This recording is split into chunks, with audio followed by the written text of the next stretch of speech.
Father, thank you so much once again for the love that you have shown us by dying on the cross. Lord, in order to save us, you shed your blood and suffer so much on the cross. And Lord, after 3 days, you have resurrected to show and to prove that you have really forgiven our sin, and also to show that you are alive, not dead.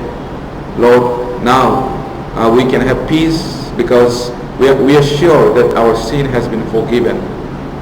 Lord, we thank you so much. And as we are forgiven and we become righteous and we become your children, Lord, help us to live as your children and as a righteous man, so that we can show the light of you to other people, Lord. And also we come here together to be blessed and to receive more and more grace from you. So Lord, today as we look into your word, Lord, give us grace so that we can understand your love more and more. We thank you, and be with us till the end. In Jesus' name I pray. Okay, let's turn to Mark chapter 16. Gospel of Mark chapter 16.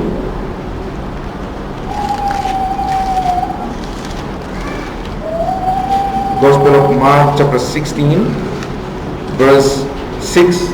Just bookmark here and let's open to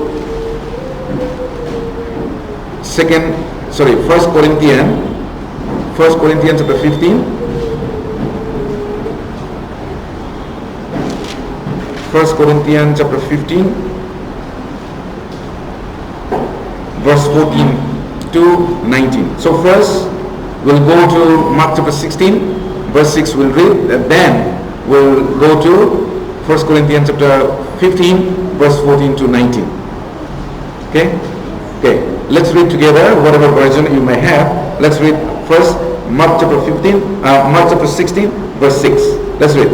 But he said to them, do not be alarmed. You seek Jesus of Nazareth, who was crucified. He is risen. He is not here. See the place where they laid him. Now let's turn to 1 Corinthians chapter 15 verse 14 to 19. Okay, let us read. And if Christ is not risen, then our preaching is empty, and your faith is also empty. Yes, and we are found false witnesses of God, because we have testified of God that he raised up Christ, whom he did not raise up, if in fact the dead do not rise. For if the dead do not rise, then Christ is not risen. And if Christ is not risen, your faith is futile. You are still in your sins. Then also those who have fallen asleep in Christ have perished. If in this life only we have hope in Christ, we are of all men the most pitiable. Okay, may God bless each one of us through reading his holy word. Okay, I read these two portions. First is, it says that no, Jesus is not in the tomb. He is risen, right? He is risen. He is not here. See the place where they laid him. After Jesus died on the cross, and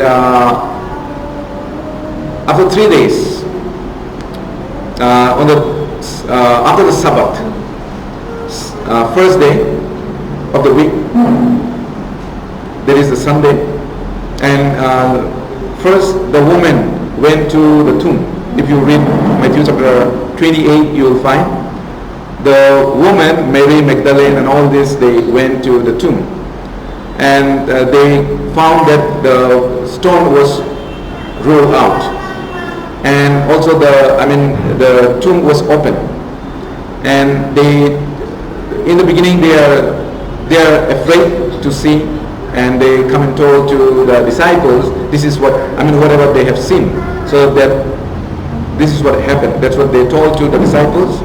And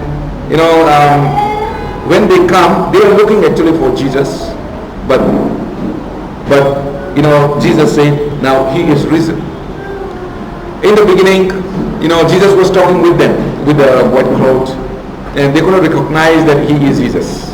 Right? They could not recognize that he is Jesus. But they are talking with Jesus, thinking that he is like he is a God, the man, but he was a Jesus. Anyway, and 1 Corinthians, Apostle Paul reminded to the Corinthians, because Corinthian, even though they are Christians, but the way they live is not like a Christians, because they accept sinful life and many things in Corinthian church. So Jesus reminded them that Jesus is really resurrected, and if Christ has not been raised, then our preaching is in vain and your faith is also in vain. Now, many people really do not believe Jesus is raised. The one who died, how you can be rise again? It is impossible, right? Actually, human thinking, or as a human, it is impossible, right? Once we die, the life cannot come back. It is impossible. But there are so many evidence we have. So we will think today about that. Jesus came out from the tomb and he defeated the death. He come out from the tomb, he was risen, and he was seen by many people. That means he defeated the death, right? And he was resurrected, and the resurrection proved that he has forgiven all our sin. Suppose now, he died on the cross. He said, I'm going to die for your sin, and I die on the cross, and he died on the cross. But if he don't resurrected, then what is the proof? What is the evidence? We will not be sure, right? We will not be sure that our sin is forgiven or not. So in order to make it sure, Jesus resurrected. And also another thing is, in order to show that he is alive, he is not dead, he was resurrected. The whole Bible testifies about Jesus. He came according to the prophecy of the Bible. He died on the cross according to the Bible, and he was resurrected according to the Bible. And also he will come back according to the Bible. When Jesus was on this earth, he teach to many people, and he was teaching especially to the disciples, and what he taught them was, I'll be dying on the cross, and he died, right, according to the Bible. And also in the Old Testament, also many times it has been prophesied that he is going to die. Even Isaiah 53, in Isaiah, and also in 44, Isaiah 44. So there are many places. Okay, and also he was resurrected according to the Bible. And regarding the resurrection also, there are many times mentioned in the Old Testament. And now he mentioned, I will return, I will come back, but that not yet happened. So surely he will come back. So for us to know the death of Jesus Christ and the resurrection of Jesus Christ is very important. And if anyone cannot believe his death and his resurrection. Okay, some people believe after death. Yeah, he died for me, but they don't believe the resurrection. It is vain. Bible says it is vain if you don't believe the resurrection. Because if you cannot believe the resurrection, you also will not believe that after I die I will be resurrected, right? The resurrection of Jesus also proved that we will be resurrected. Those who believe Jesus Christ, they will be resurrected when Jesus returns on this earth. We will be resurrected one day. And when we will be resurrected, what happened? What will happen? Bible say that we will be transforming into glorious body. Caterpillar change into butterfly. Same way, when Jesus comes, our earthly body will be glorious body, will change into glorious body. In 1 Thessalonians chapter 4, verse 16 and 17, it tells us, and also 1 Corinthians chapter 15, verse 52 onwards, if we read, it tells us what we are going to be when Jesus returns, when we will be resurrected. We don't know exact birth of Jesus Christ. We don't know exactly when Jesus was born, but we know when Jesus died, and also we know when Jesus was resurrected. He died on anyone knows when he died? How do we know? He died on Passover day. Passover day. So Jewish people, they observe the Passover day, they celebrate the Passover day because God told them to celebrate the 7 feasts. And the most important feast was Passover day. And then he was resurrected on the first day of the week. First day of the week means Sunday. Some people think that Sabbath is Sunday. Actually, Sabbath is not Sunday. Sabbath is Saturday. Okay, Sabbath is Saturday, and after the Sabbath, Bible says after the Sabbath, he was resurrected. They went. The woman went to the tomb, and they found the tomb was open. God commanded Israel people to celebrate the feast. And 7 feasts, and 3 feasts are very important. Last time also I think I have mentioned the feast Passover, and also Pentecost, and the Feast of Tabernacles. And number 3 feast is the feast of first fruit, and second one is the feast of unleavened bread. Not leavened bread, unleavened bread. So what is unleavened bread? Unleavened bread, it shows that our Christian's life. Unleavened bread means they should not eat which is leavened. Leaven means mixing some to make the dough spoil, or something they used to make with the food. They ate. So they should not eat that one. So unleavened bread, they should eat unleavened bread after the Passover. So they have to eat up to 1 week, and then after 3 days of the Passover, they should celebrate the first fruits. So first fruit means the resurrection of Jesus Christ. So he is the first fruit. Bible tell us that he is the first fruit, and we will be the other fruits. Means first, who was resurrected, that is Jesus Christ from the dead, and those who believe in him, they will be resurrected. So now Passover is very important for them. Now why it is important?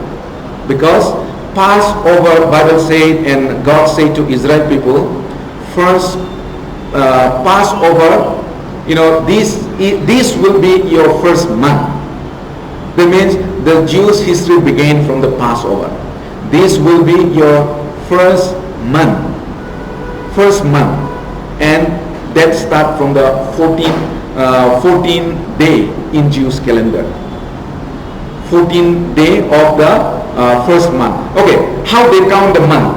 It is a little bit different how we count. Okay, they count the month. How they count is when the moon, moon begin. That is the beginning of the month, and the another moon, when it appear. That's the 1 month, 2 1. Actually, our people also we count like that. But I don't know others. Our people also we count like that. But of course, we follow the universal calendar. Universal calendar, English calendar. What I mean is, so for Hebrew, Passover is the liberation day from Egypt. Passover day, Bible said in Exodus chapter 12, when I see the blood, I will pass over you. So your next day, they come out from Egypt. So it is Liberation Day for Jewish people. And that is very important for Israel people. That's why they never forget, they always observe this Passover. And this is the beginning of their history. Passover is very important in their life. Even today, Jewish people, they celebrate or they observe the Passover. Now, 1 Corinthians chapter 5, it says, let's go to 1 Corinthians chapter 5 verse 7. 1 Corinthians chapter 5 verse 7. Let me read. Therefore parse out the old leaven, that you may be a new lump, since you truly are unleavened. For indeed Christ our Passover was sacrificed for us. So many people say that we should keep the Passover. Right? We should keep the Passover. Now, what is the Passover for us? Jesus Christ is our Passover. On the Passover day, Jewish people, they sacrifice the animal and they put the blood on the doorpost. Now, Jesus died on the cross, and we put the blood of Jesus Christ in our heart. So when when God looked at us, He will not see us, but He will see the blood of Jesus Christ.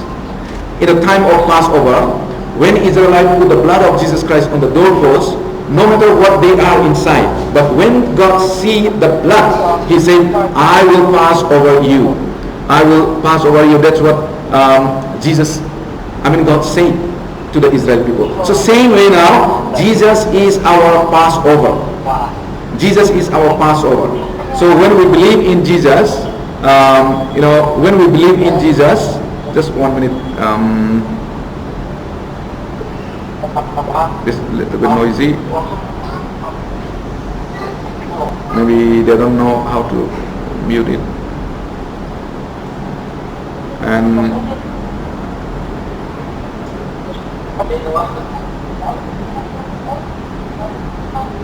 okay, I don't know my phone. Can you mute please? Please mute. Yes. Okay. Now, no, he said yes, but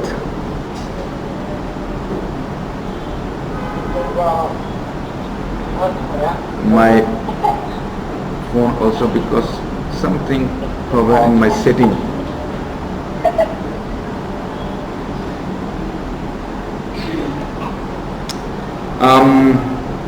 Okay, where we are? Okay, we are unleavened. Okay, unleavened bread. What is unleavened bread? Unleavened bread is to live through Christian's life. So Israelites or Jewish people, they are told to eat unleavened bread. And after we believe Jesus Christ, Jesus is our Passover. After we believe Jesus Christ, we are saved. The commandment is given to us to live, to live a righteous life, not sinful life. Unleavened bread. We should eat. That means we should live Christian's life properly. We should not commit the same thing again and again. Passover is the death of Jesus Christ, and first fruit is the resurrection of Jesus Christ, and unleavened is our Christian's life. 1 Corinthians chapter 15, let's go there once again. 1 Corinthians chapter 15.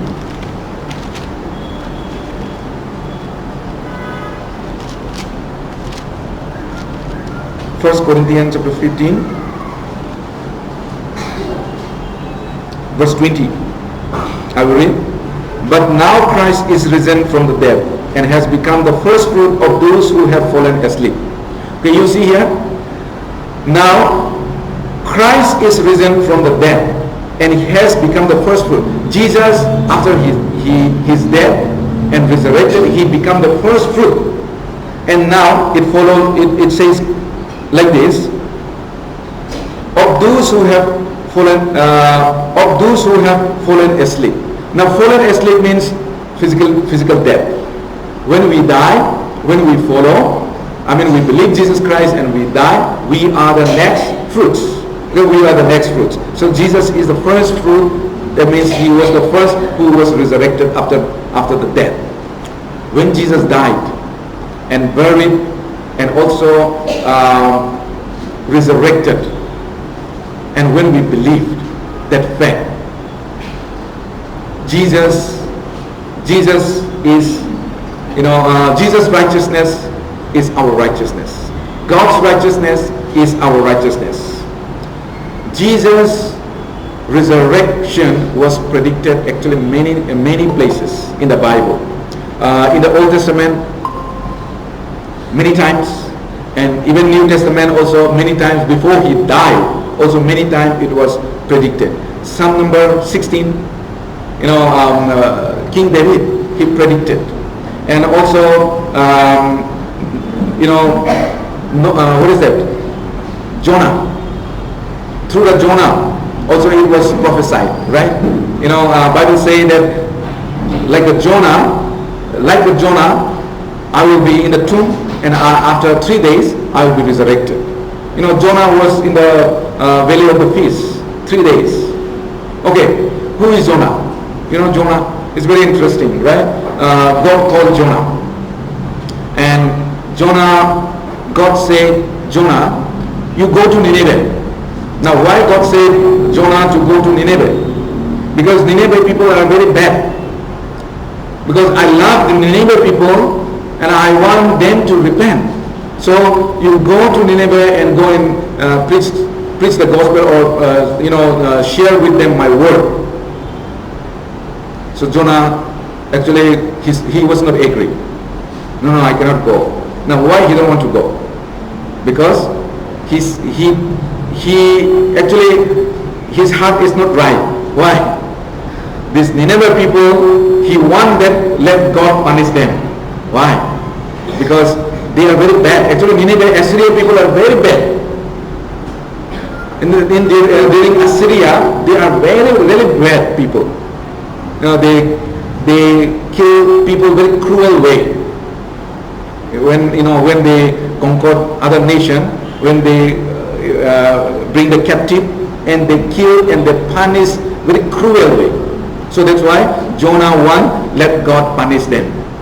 So he said, I don't want to go. God said, go to Nineveh. So he took the ship, because he has to go by ship. So instead of going Nineveh, he go opposite direction, the Tarshish, right? He go to opposite direction. And on the way there was a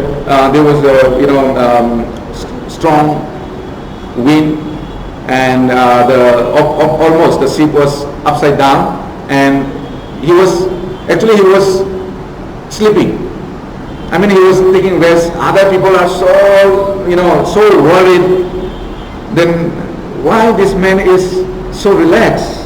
We all are facing trouble. We are so worried because they will die middle of the sea, right? But why this man is so relaxed? Then they went and asked, and they said, actually I'm the culprit of this. That's what he said. Because I didn't obey the God's word. That's why this happened. And now then what should we do? Because they are praying their own God. Maybe some are Gentiles also there, some Jews also there. So whomever they believe, they are praying. So when they heard about that, they are very shocked. And they asked, what shall we do now then? Okay, you tie me and throw into the sea, then everything will be fine. But they are scared, right? Because he's saying, I'm sent by God. That means they believe that he is God's man, God's people.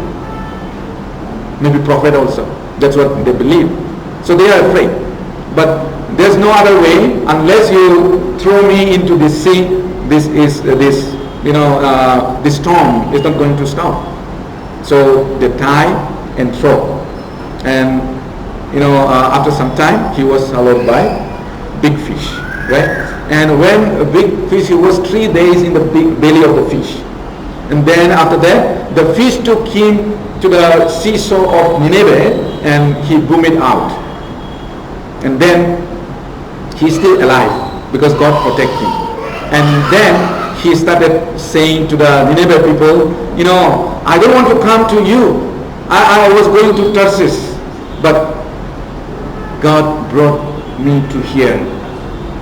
So unless you repent, God is going to destroy this Nineveh city completely. So repent. Only one word he said, repent. He didn't say any other things. Then the king, because they saw that he comes out from the feast, the belly of the feast, now this is really God's word. So everyone believed, Nineveh people. Nineveh people believe, and king repent, everyone repent. So now why I'm saying this is, Jesus mentioned to the Jews people also, only one sign I will show you. They are looking sign. If you are really true God, if you are really true the Son of Messiah, Christ, whom we are waiting, then show us the sign that you are really Son of God, you are really Christ. Give us sign, show us the sign. So Jesus said, hypocrites, there will be no sign for you, only one sign I will show, and that is I will be like the Jonah. Jonah was 3 days in the belly of the fish, and I will be like him. I will be buried 3 days. After 3 days, I will be resurrected. That's what Jesus said. So Jesus mentioned frequently to his disciples about his resurrection, and he told to other people also, but nobody believed actually. Even disciples do not believe. That's why, after, when Jesus died, they took out from the cross, right? They took out from the cross the body of Jesus, the dead body of Jesus, and they buried. And after buried, they just go their own place, own house, and maybe they go back to their their own profession they are doing. If they really believe, then I think all of them will be, very curiously they will wait for 3 days. After 3 days, I think early morning they will run there in the tomb, but nobody went. Only the woman, right? I think that those women, they believe. That's why maybe I don't know whether it's true believe or not, but they want to see what happened to the tomb. At least they have that heart. So that's why they went. But disciples, even they are taught many times, but they didn't believe. So they, they didn't go. And when the woman saw what had happened, they come and told to the Peter and John that they say Jesus is resurrected. He is no more. And to confirm, Peter, actually it was John first, right? But John was very young, like a teenage. So I think he has no guts to enter inside the tomb. Now, okay, tomb also, let me say about the Israel tomb. The way we bury and the way Israel make a tomb is completely different. They make a big hole, or big hole on the stone. They cut and they make like a room, and then that body they just take they wrap with the linen cloth and they put on the stone. That's what they do. For us, we dig the mud and we put the mud again there, right? But they don't do like that. So they cut even the whole family, their generation. They can do that. They do that. In a big stone, big rock, they cut and they whole generation they make a tomb. And with the main door, they close with the stone. They cut the stone and they close. Even today, they do. Jewish people do like that. So Peter confirmed. Peter entered into the room and he said, yes, there's no dead body.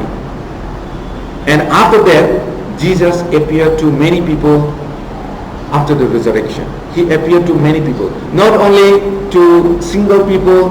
Sometimes 500 people are gathering and he was appeared to them. Sometimes 2 people he was appeared to them. There, okay, let's turn to Luke. Luke chapter 24. Luke chapter 24. Luke chapter 24.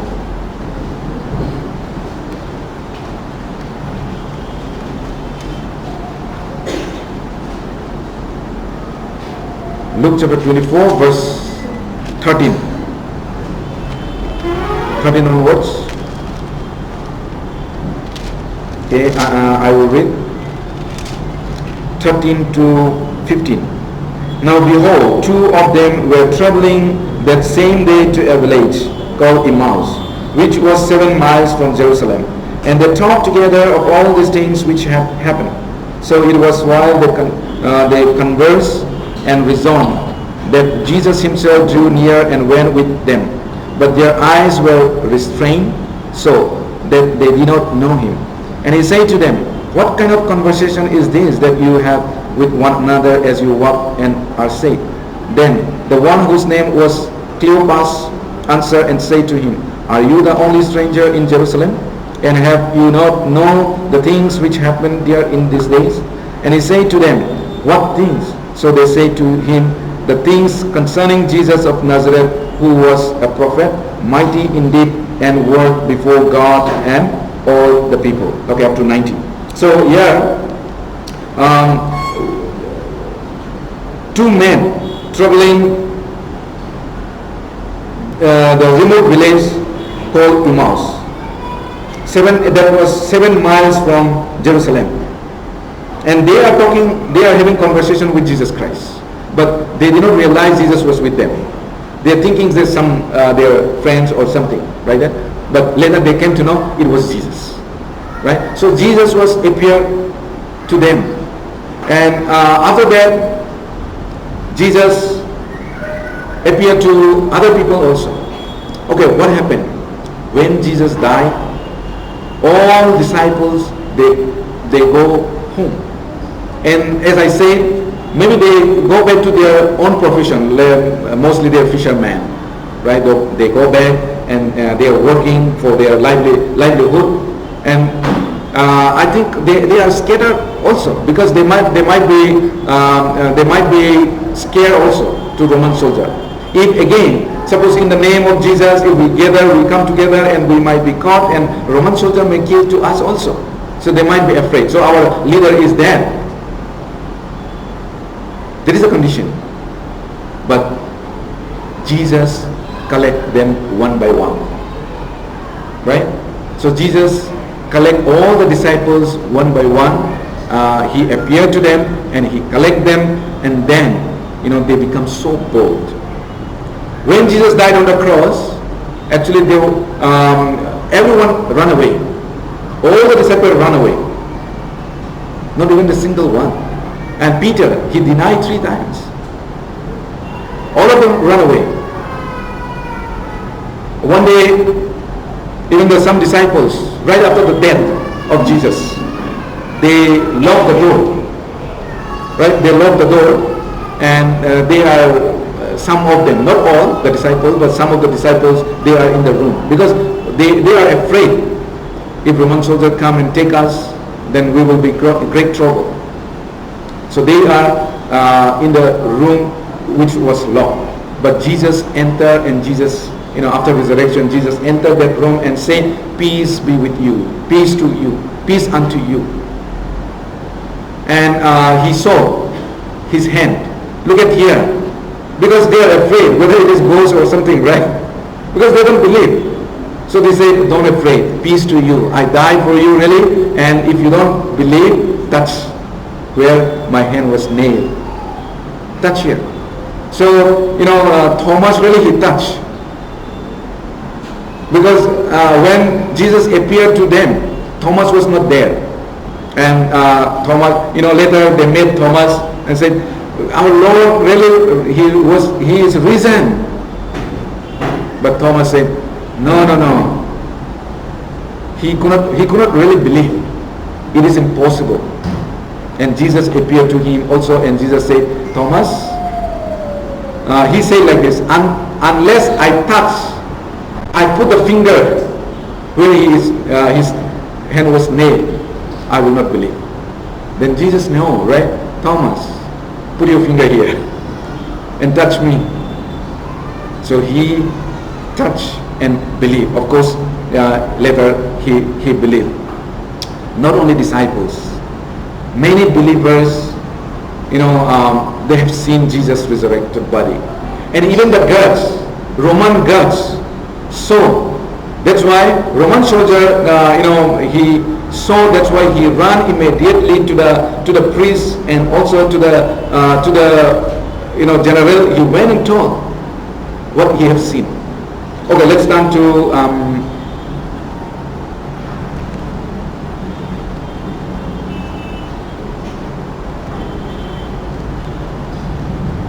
John chapter 20.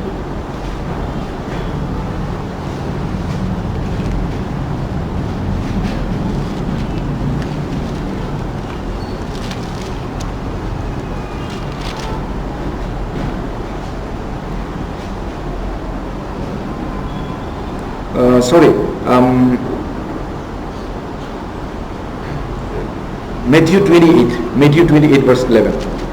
Not John. Matthew 28 verse 11.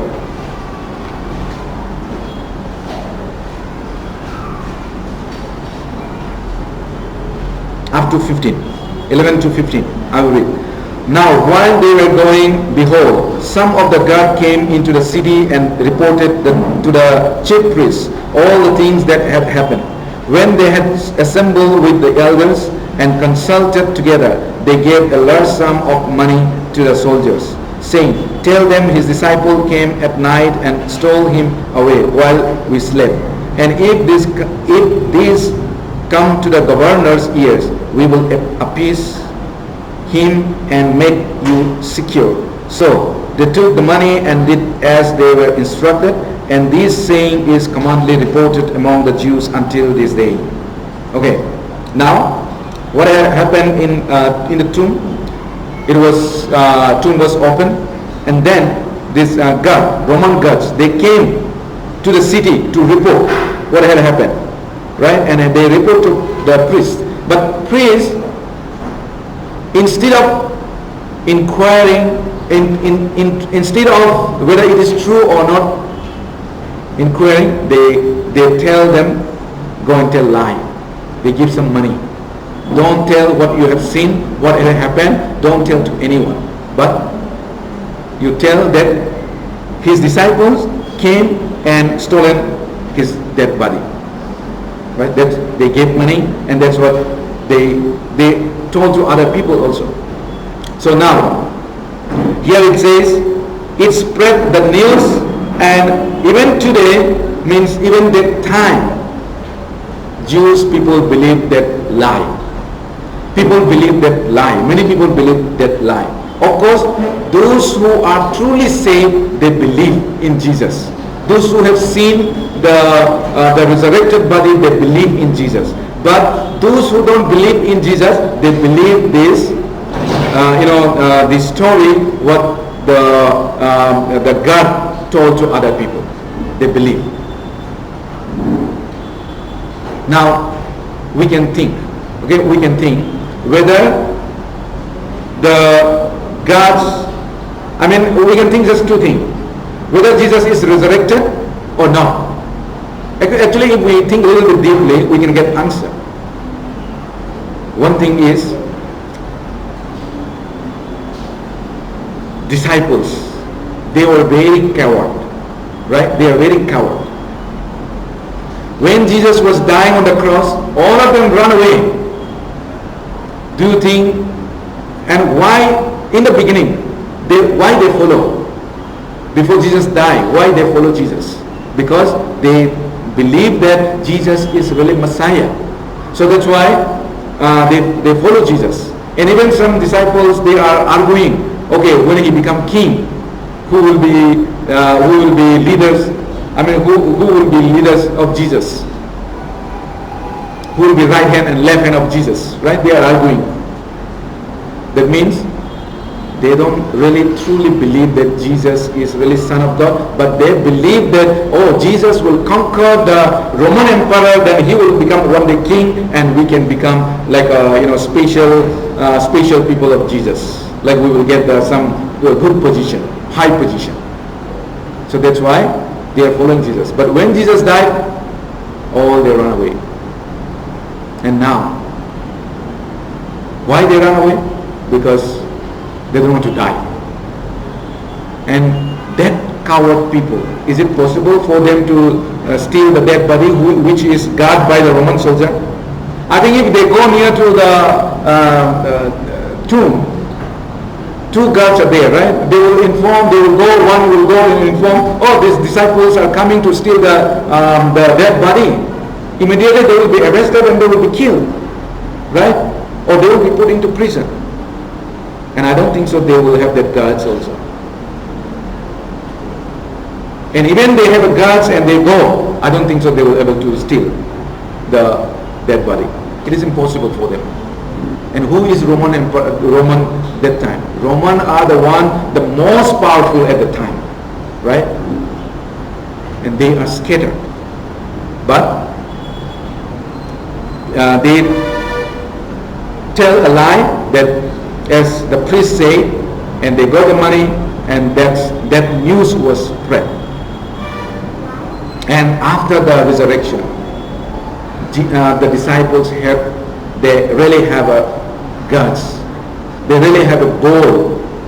Before they are running away, but after the resurrection, they say, what we see, what we hear, what we have touched, we have to speak, we have to say.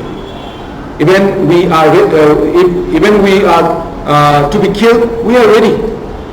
Whatever we see, whatever we hear, we cannot keep silent. We have to say. So all of them are ready to die for the news that Jesus is the true God, Jesus is resurrected. In order to tell that news, they are ready to die. So they preach. And if Jesus is not resurrected, I don't think so they will do that. These coward people will never do that. And the news of Jesus and the story of Jesus would be end at that time. But still it goes on, because he is truly Son of God. He is really resurrected. If he is not resurrected now, that's why 1 Corinthians chapter 15, which we read. Let me go back there. 1 Corinthians chapter 15, verse 14. If Christ is not risen, then our preaching is empty, and your faith is also empty. If Christ is not risen, then our preaching is nothing, useless, empty. There's nothing. There's no power. There's no boldness. But true Christians, we preach with the boldness, even we don't care for life, because there's a truth. And yes, we are found false witness of God, because we have testified of God that he raised up Christ, whom he did not raise up, if in fact the dead do not rise. For if the dead do not rise, then Christ is not risen. So what here it says, we have a boldness, because Christ is risen, we also will be risen. If Christ is not risen, then we also will not be risen. But Christ is risen. And verse 17, if Christ is not risen, your faith is futile, you are still in your sins. If Christ is not risen, then our sin is not forgiven. We are still in sin. And verse 19, if in this life only we have a hope in Christ, we are of all men the most pitiable.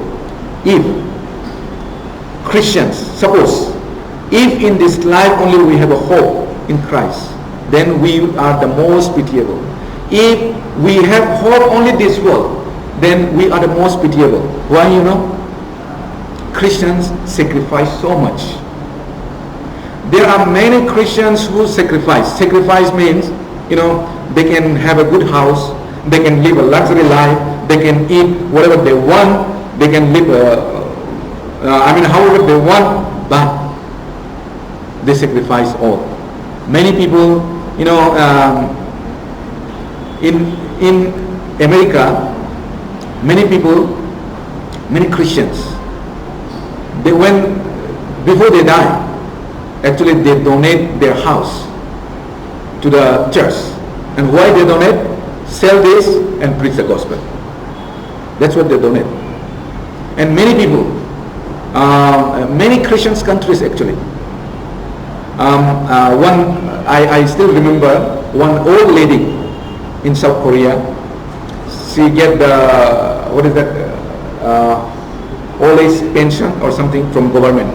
Here also we get, right? In India also, like old age people above 60, they get 2,000 or something like that. So like that, they get. But you know, they cannot work. They can use for their own because they are given. But they are, you know, she used very little for her, and others she saved. You know, for what? To preach the gospel. So she sent the money. I mean, wherever missionary are preaching the gospel, she sent the money, and she used. I mean, she used very little. And I remember one American, one lady. She said like this. Before she died, she know, after some time I'm going to die because she's old age. So when I die, do not bring any, because when somebody died, we used to bring like some for the like a flower or something, money they give, right? They say don't bring anything, but if you want to get, I mean, if you want to bring flower for me, then just that amount you donate, and that money, let that money be used for the for the gospel, the preaching the gospel. So that's how actually I attend one one graduation ceremony in somewhere in Bangalore, Hoskote or somewhere. So that the principal or the director said that news, and he said the college one room was built by offering that money. He said, of course, there are so many Indian, or there are so many people in this world, they are misusing the money, right? The people are donating to preach the gospel, but for they are using for their own purpose. What kind of people are they? They don't know true God. They don't really believe that Jesus is resurrected, and we also will be resurrected. If they believe, I don't think so they can do that, right? They don't believe. Like disciples, like other people, Jews people. They are told, the priests are told that they could have think, because Jesus told many times he will be resurrected, and they could have go and inquire, but they didn't do that. They read the Bible, they are religious people, but they didn't do that. Let's go back, 1 Corinthians chapter 15, verse 3 to 8. I will read 3 to 8.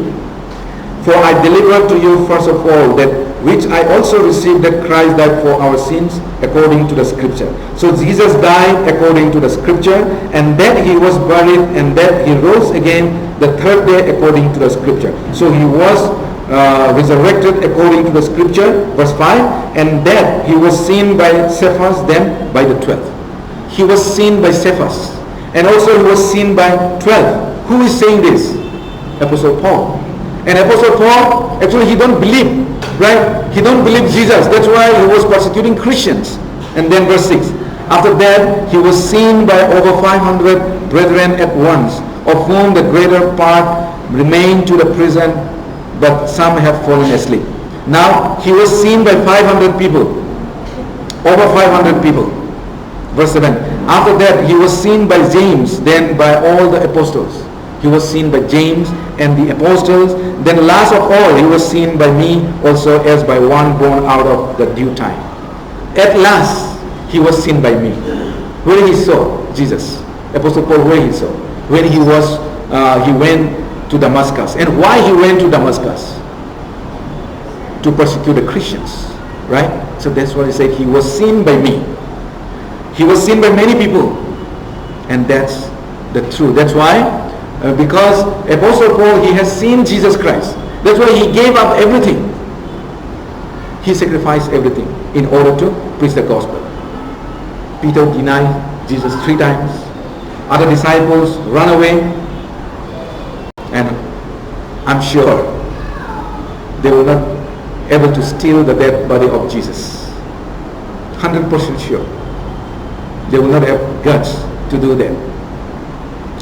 Even if they have stolen, also actually it is not difficult for Roman soldier to find out if they, even if they stole also, it is not difficult for Roman soldier to find out the dead body. So they can just say, yeah, this is the dead body of Jesus. So you don't need to preach anymore that, yeah, here it is here. So it's now finished. And that time could be finished, the gospel. But continues because Jesus is really resurrected. He is really alive. Disciples, they saw the resurrection of Jesus. That is why they are so bold. Let's go to Acts. Book of Acts, chapter 3. Verse 14 and 15. 14 and 15. But you denied the Holy One and the just, and asked for a murderer to be granted to you, and killed the Prince of Life, whom God raised from the dead, of which we are witness. Now, this is what Peter and James said. You denied the Holy One, the just, and asked for a murderer to be granted to you. You killed the Prince. You killed, but now you ask. And also chapter 4.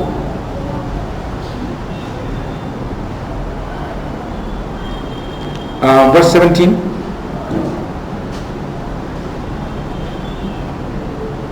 18, 17, 18, 19. Up to 20. Okay, I will read up to 20. But so that it spreads no farther among the people, let us severely threaten them, that from now on they speak to no man in this time, in this name. So they called them and commanded them not to speak at all, nor teach in the name of Jesus. But Peter and John answered and said to them, whether it is right in the sight of God to listen to you more than to God you judge. For we cannot but speak the things which we have seen and heard. So they are threatened. If you preach the name of Jesus again, you'll be killed. But they said, it is better to listen to God. They continue. Now, we can think. You think yourself. Do really Jesus resurrected? Do I really believe that? If we really believe, we will continue to preach. We will not stop. Because, we have the promise. We have the promise that you also will be resurrected, because He is the first fruit. We also will be changed and we will go. Will be resurrected. And our hope is not in this world. Those who believe the resurrection of Jesus Christ, they don't hope in this world. And the hope in this world is not true hope. Because no matter what you receive, no matter how much you have, everything will be gone. Right? Everything will be gone. So we do not hope the things of the world. When elder and priests have seen that they are preaching, they try to stop them, but nothing could stop now. Why nothing could stop? Because they really have seen. Suppose you saw something and you are very sure with that. So how you will stand with that? I think you will say, I'm sure, right? I'm sure. Suppose, okay, somebody, you saw that one person was killed. You saw you're in front of your eyes. And now you are in the court. And that person also there. Then I think every detail you can tell boldly, yeah, this man has killed a person, right? 100%, this man has killed. But those who don't know, who don't see, maybe maybe he killed, right? They might say maybe. So these apostles, disciples, they have seen with their own eyes. That's why now nothing could stop them preaching the gospel. They are so sure. Whatever Jesus said, that is very much true. Whatever he said, he does it.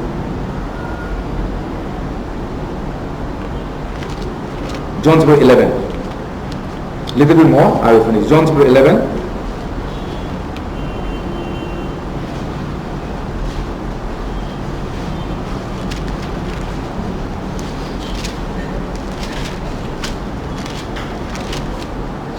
John chapter 11 verse 25.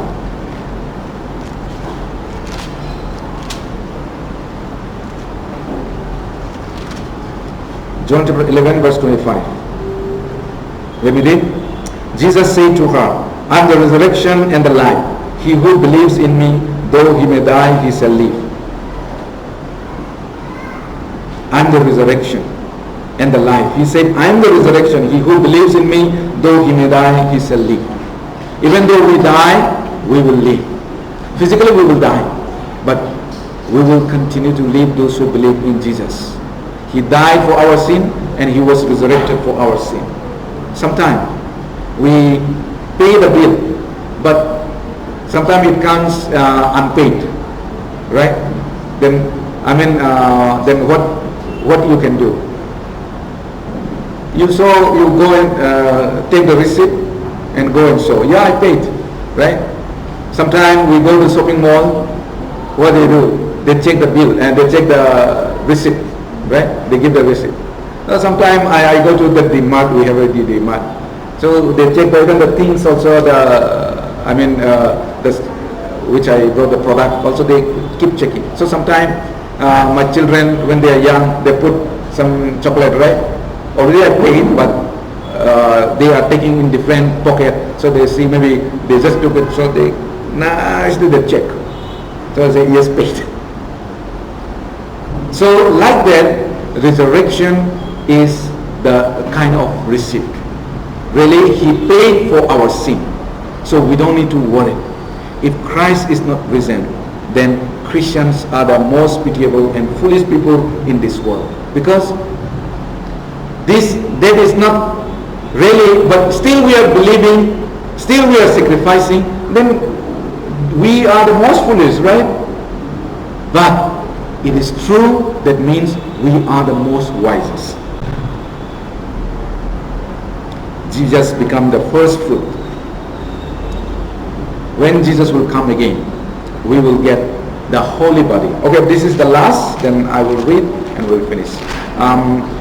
15, I will go back to Corinthians 15, 1 Corinthians 15, verse 52, 51 and 52. Behold, I tell you mystery, we shall not all sleep, but we shall all be changed. In a moment, in the twinkling of an eye, at the last trumpet, for the trumpet will sound, and the dead will be raised incorruptible, and we shall be changed. For this corruptible must put in corruption, and this mortal must put on immortal. Verse 54. So when this corruptible has put on incorruption, and this mortal has put on immortality, then shall be brought to pass the saying that is written, death is swallowed by in victory. In a moment, in the twinkling of an eye, at the last trumpet, for the trumpet will sound, and the dead will be raised incorruptible, and we shall be changed. So we shall be changed. We are waiting for that. And this is our hope, and our Lord promised that He will come, He will change us, and here it says, we shall not all sleep. Sleep refer here death. So some people, maybe when Jesus returned, they are still alive. Means we all not sleep. We shall all be changed. We will not remain as dead, will be changed. So this is our hope. Otherwise, without having this hope, is useless. But we have this hope, and those who have this hope, they can be like a disciples. They can have this bold, right? Boldness we can have. Okay, after this, let me pray. Mighty Heavenly Father, once again we thank you so much for giving us such a hope. You died on the cross to take away all our sin, And you saw by resurrection that you have forgiven all our sin, and that is a proof. And also you promise that we also will be resurrected. And Lord, we are waiting for that day. And Lord, thank you so much for such a holy hope. Lord, help us so that as long as we live in this world, we can live with that boldness, having the hope, and we can wait for your return. Lord, be with us. And Lord, thank you so much once again for bringing us here this manner, and continue to bless each one of us so that we can carry on the gospel wherever we go, whatever we do. In Jesus' name I pray.